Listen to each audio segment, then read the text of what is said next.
So last Saturday, my friends and I decided to spice up our usual game night.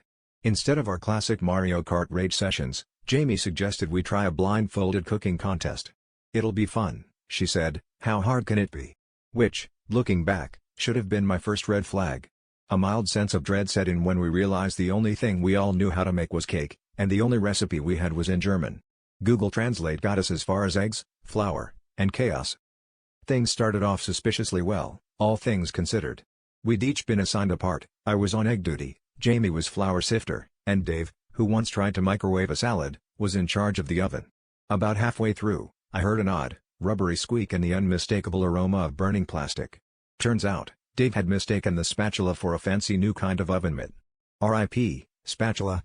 Meanwhile, Jamie was confidently sifting flour directly onto the floor, and I'm pretty sure half the eggs I cracked were shells.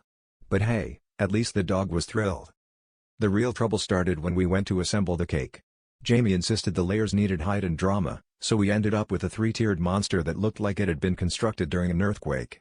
At this point, our cat Soufflé, who is normally glued to the kitchen whenever food appears, had mysteriously vanished. We turned the apartment upside down looking for her, only to discover her later, perched regally inside the open, and thankfully cool, oven, judging us with the kind of disdain only a cat can muster. In the end, we all agreed blindfolded cooking was a once-in-a-lifetime experience, emphasis on the once. The cake was structurally unsound, the spatula was a modern art piece, and Soufflé has developed a taste for adventure, and apparently, preheated real estate.